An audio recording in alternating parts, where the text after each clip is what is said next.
Hi, this is Sarit Switzer, and welcome to the It Is Taught podcast, a podcast devoted to the teachings of Rabbi Shneur Zalman of Liadi as recorded in his most famous work, the Tanya. My hope for this show is to make these teachings accessible and relatable to the average person, regardless of prior Jewish education or affiliation. The episodes follow the prescribed daily study portions and are meant to serve as practical lessons in how to live your life as your true self and develop an authentic and powerful relationship with your Creator. I have personally experienced the effects the study of this work has had on me, and I'm excited to share what I can of this knowledge with you. So please join me on this journey of learning, self-growth, and connection with your source.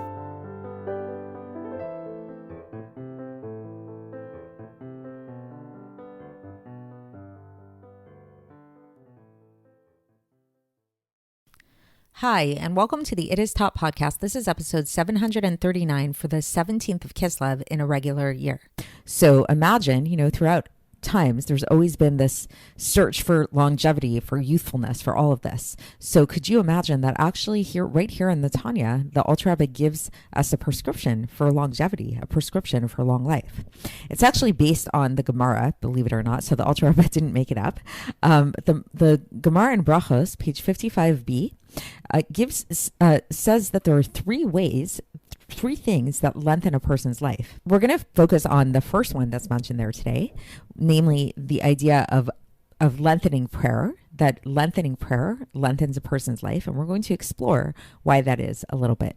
I was curious myself to see what the other two were, so I looked them up, and for those of you that are interested, so the other two is actually prolonging your eating time, like really not not rushing through a meal, but kind of, chewing your food, I suppose, and really taking your time there, and prolonging your time in the bathroom. So really, going to the bathroom is actually a very healthy thing to do, and it's not something that should be rushed. But as I mentioned, today we're going to be focusing on the first one, the idea of prayer.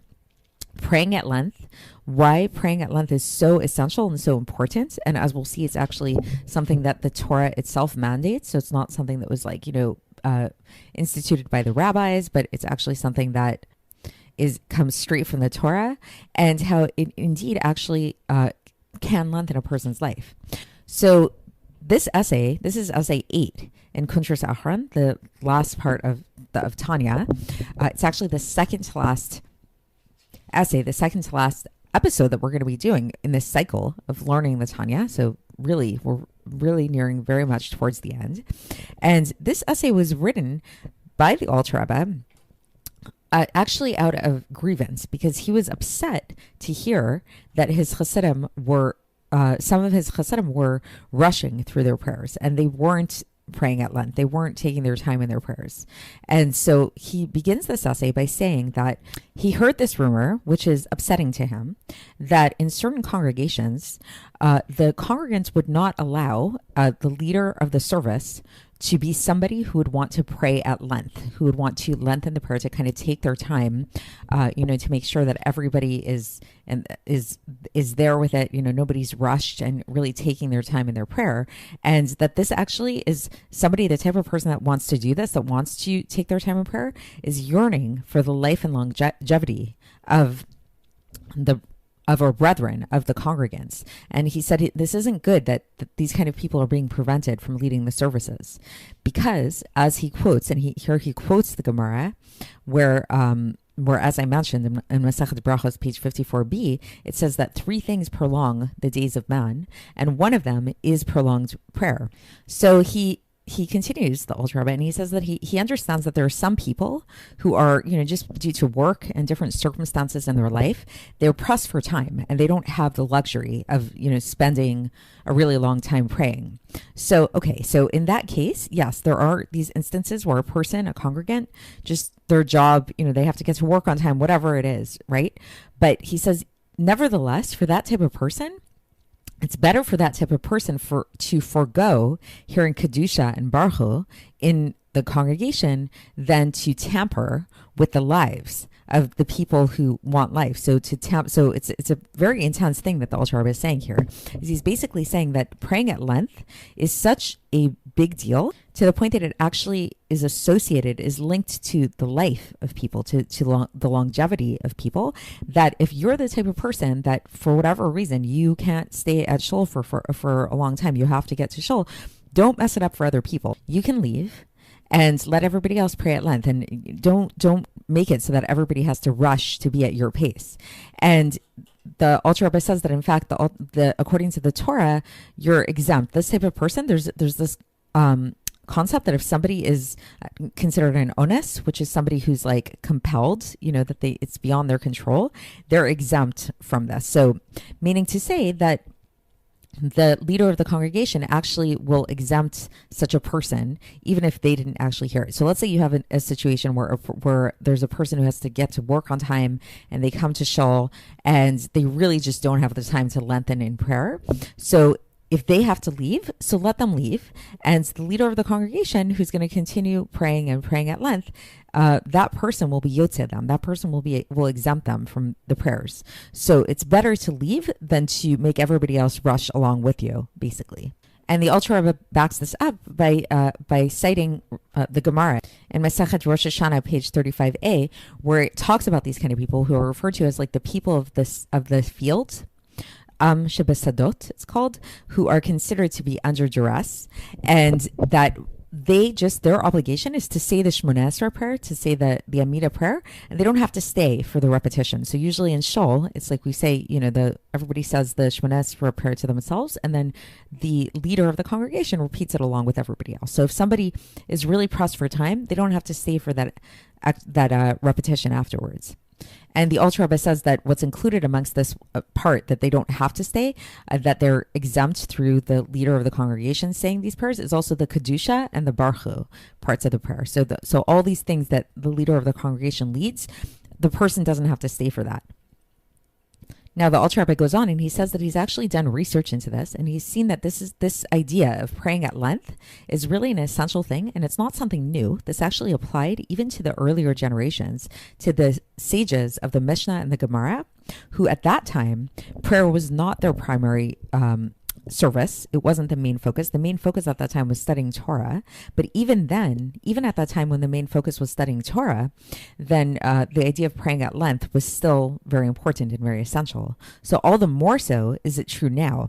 Because as we've learned in the Tanya and other places, and the Alter Rebbe reiterates it here, that in our times, which are considered to be the times right before the coming of Mashiach, Torah study is not actually our main focus. So, there's sort of like throughout the generations, there's different kinds of focuses. Nowadays, think about smartphones, think about the internet. Our lives are a lot busier, and we don't have that same capacity to learn Torah in the same way and on the same level as previous generations did, nor are we expected to, is saying the Alter Rebbe. That's not our main thing. Back in the day, that was the main thing. The main thing now, when we're right before the coming of Mashiach, the main thing is prayer. Actually, that's the main focus of our service right now, is prayer. And the Alter Rebbe brings a source for this from Rabbi Chaim Vital in the Eitz Chaim and the Pre Eitz Chaim.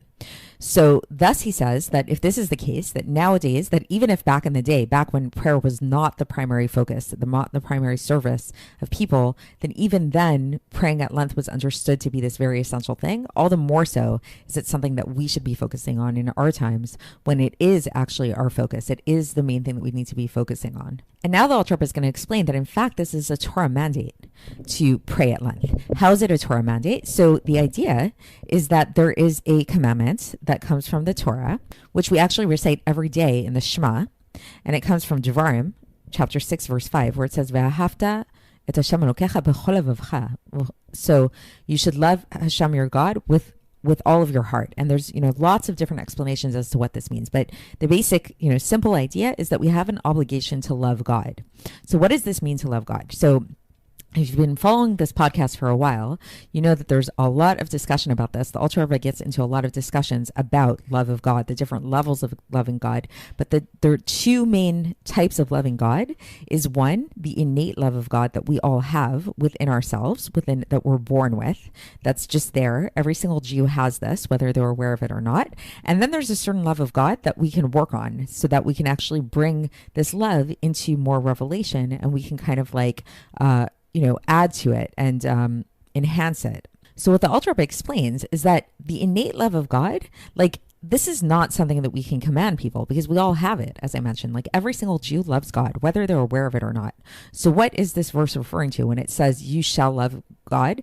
This means that we need to actually bring this love out into revelation, out of its innate latent place and into a place of revelation. And the way that we do that is through prayer.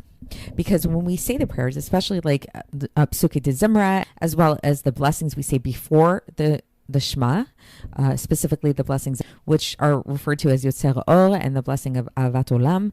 So these prayers, these blessings, the Psuke de Zimra and these blessings before the Shema, the whole point of them is in order to arouse this love, in order to make us aware of this love of God that we have.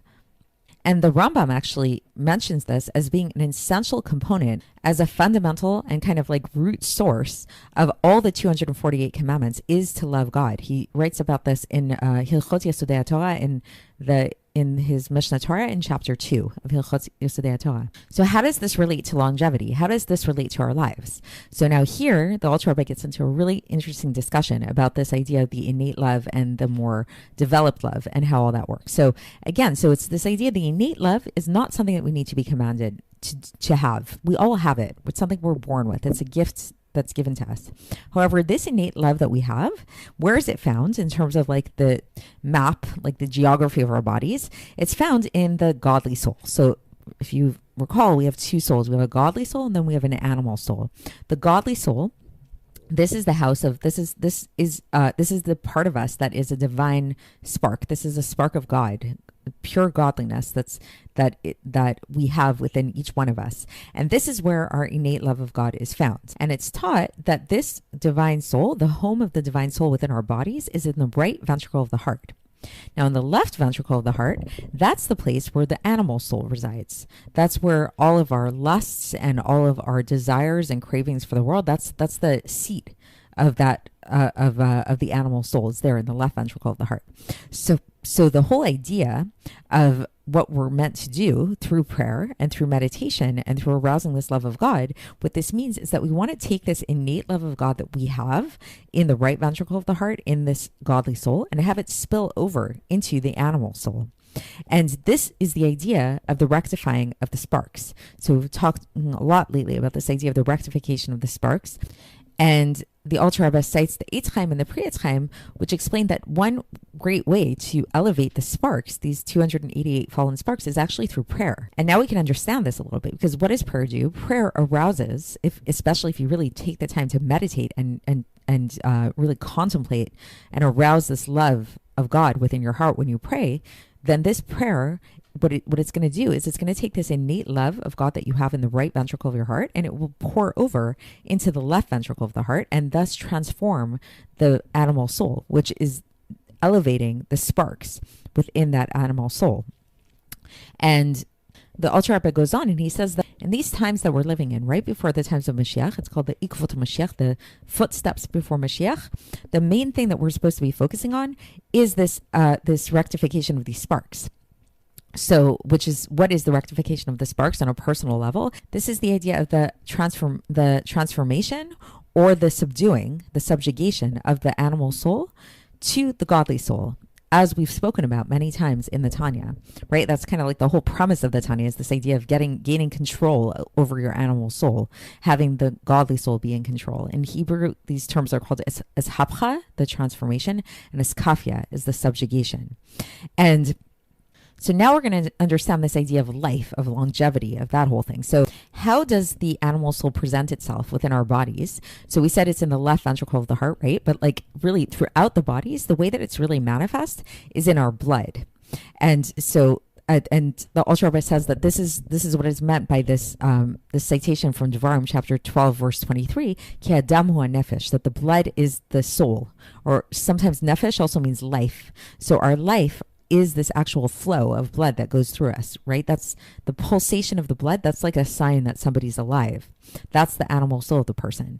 And how does this blood get its vivification? How does this blood get nourished? Through food and drink, right? So for all the benefits of intermittent fasting and all of that, we ultimately need food and drink in order to live. And that is our sustenance. That's what keeps us alive, which are all things that have to do with the animal soul, because the animal soul, that's the one that like the godly soul is not interested in food and drink. The animal soul loves that stuff. It loves physicality. So the good part about it is it keeps us alive, because in order to stay alive, we need that animal soul to crave those things to keep us living. However, if we want to just have like a very shallow kind of life, that's just like we're just living and it's like not like, just kind of subsisting, then we just eat and drink and we're just kind of like, what's the point of it all? But if we want to actually make meaning out of our lives, if we want to actually elevate our lives and elevate this animal soul so that it gets subsumed under the reins of the godly soul, then we need to figure out a way to use these tools of physicality for a godly purpose. So whether we use the energy that we get from the food and the drink in order to pray, in order to really meditate and focus on God, or so too other physical things like our clothing, our homes, all this stuff, we can use every single thing in physicality in order to elevate them for godliness, in order to use them for godly purposes. And the way that we do this, concludes the Torah, is through prayer. Because when we pray, especially when we pray at length, and this is the idea of praying at length, is we really take the time, we're like using all of our strength, all of our physicality, all of that food and that drink that we ate, all the comforts that we had, the sleep that we got, all of that, we're using that and we're channeling it into godliness and into getting in tune with our innate love of God. And when we do that, we elevate all those things in our lives, and thus we increase the quality of the blood flow through our bodies, right? And we make it into a godly blood flow, which ultimately that's where that idea of the longevity comes from. And it improves, not only is it about the years of our lives, but it actually enhances the quality of our lives to make our lives into godly years. And then in final conclusion, the Alter says that this is different than what happened in previous generations, because in the previous generations, they didn't have this same work to do, because the previous generations, their godly souls were on a higher level. And so they also elevated sparks when they would pray, but it didn't take them as long to do it. They would have to just say Kriyat Shema and the blessings before and the blessings after it, and a very short Psukei de Zemra. And that was enough for them to elevate the sparks. Like, it wasn't as difficult for them. It wasn't like a whole thing. For us, we need a little bit more work. We're a little coarser generation and we're more attached to physicality. So thus for us, praying at length is a really good thing to do. It reminds me of a famous teaching with meditation. A lot of meditation teachers I've heard this from a few sources, this idea that meditation is something that's good for everybody, and everybody should meditate at least for, 5-10 minutes per day or something like that. As I think I might have mentioned before, I think I quoted Tony Robbins once, who said, like, he's very into meditation, and he thinks that as a minimum, everybody should meditate for 10 minutes per day. And he says that when people say to him, Tony, I don't have 10 minutes. He says his answer to them is, if you don't have 10 minutes, you don't have a life. And his recommendation for these kind of people is actually that they need to meditate for at minimum an hour, actually. So he's like, if you don't have 10 minutes, you need to meditate for an hour, because this means that you're really, there's deeper issues at play. And I've heard this from a few people, of this idea that if you can't find a small amount of time to meditate, it means that there are deeper issues going on. And so it's kind of the same idea when it comes to prayer. And what I think the message that the Alter Rebbe is giving us here is that back in the day, people were not as distracted. They didn't have all these apps on their phones and, stuff like that. So while praying at length was still a good thing to do, it wasn't as necessary, as essential as it is to us in this very distracted generation, that perhaps paradoxically, it's harder for us to find that time to pray at length. And that's specifically why we need it more than anything. And that's what's going to really enhance our lives and ultimately lead us to having fuller and longer lives. So that's it for today. And tomorrow, crazy exciting, is our final episode in this cycle of the Tanya, of the It Is Taught podcast for this year. And we're actually, as I mentioned, we're going to do this whole cycle again once more, because this year was a leap year and next year is going to be a regular year. So we're going to go through it again. Same material, but slightly different way that it's divided up. So I will be putting out new episodes. So I'm excited to continue with you on this journey. And so stay with it, and I will speak to you tomorrow. Thanks for listening to the It Is Taught podcast, hosted by Sarit Switzer. This podcast is dedicated in loving memory of my maternal grandfather, Avraham Yitzchak ben Binyamin HaKohen of blessed memory. Music by Shoshana. If you enjoyed this episode and would like to support the show, please share it with others and subscribe on YouTube, Apple iTunes, Spotify, or wherever you listen to podcasts. And make sure to leave us a 5-star review. To find out more about the It Is Taught project, including more information on my soon-to-be published book, please visit our website, itistaught.com. To catch the latest from me, follow me on Facebook, Instagram, and Twitter. Looking forward to speaking with you tomorrow, and until then, have a great day.